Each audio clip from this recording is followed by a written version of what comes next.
Alright, D21 Nissan D21 channel. Welcome back, boys and girls. Welcome back. Yippity doodah, yippity I freaking A. Alright, this is where I'm at. It's a nice sunny day. We had a bunch of bad weather last night. Rain. Finally, it's all away. Got some dry, hot air coming in. This is where I'm at because I will install the carburetor today. But this is where I'm at, okay? Get the old shades on here so I can be incognito.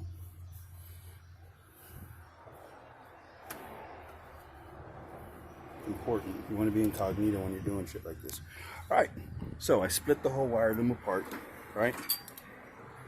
From the firewall all the way. There's all the injector plugs, the IHAC, the temperature thermostat switch, some of the other little sensors that went on the top, etc. The ones that I will be using though, see, I separated it. This is the one that's all by itself. This is for your distributor. And this one, the yellow wire, is for the actual thermostat, the temperature. And that is that one.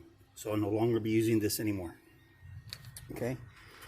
And I'm using the little brain of ground wires that bolted on right there in the middle, just to give this a good umbilical cord to hold on to, because it's one little yellow wire and I don't want it to break.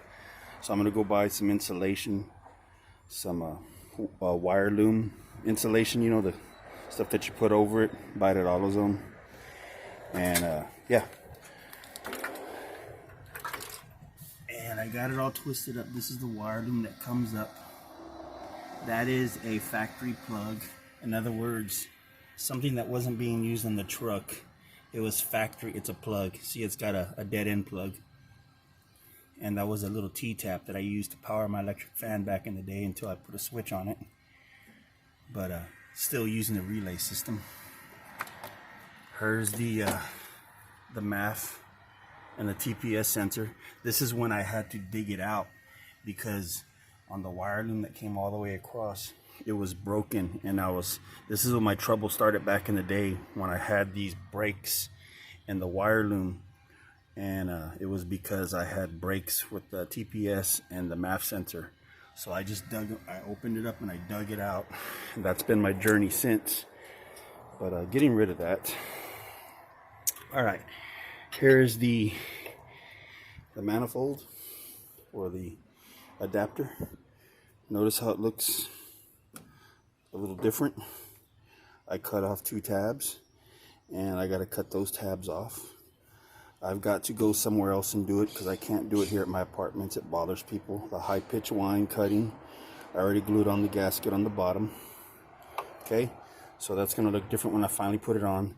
And that adapter, remember how it used to look? And I said, oh, it's a lot of cutting. Well, I ended up cutting it all off. So I just got to cut off the other tabs right there, and you can kind of guess what it's going to look like. Alright, I threw in I took out one of those little plugs, and you want to save it, don't throw it away. So I didn't take off the cover for the EGR plate. I just put in a spare brass nozzle that I had. I had an assortment of brass nozzles of different thread sizes, and that one was the closest one to fit. It wasn't perfectly snug, so I shoe glued the crap out of it, and then I stuck it in, and it'll never come out. So, but you need to take the factory one off the standard carb, okay? Which I did, but it doesn't fit that hole. But you need to keep it just in case. So that way, the power booster hose can go on right there. Alright, so I'm going to go get this done. Get my little fan out of here. Show you what this looks like. I'm going to use this after all. I'm going to tell you why, guys. I said how you didn't have to really use it, but you're going to want to use it.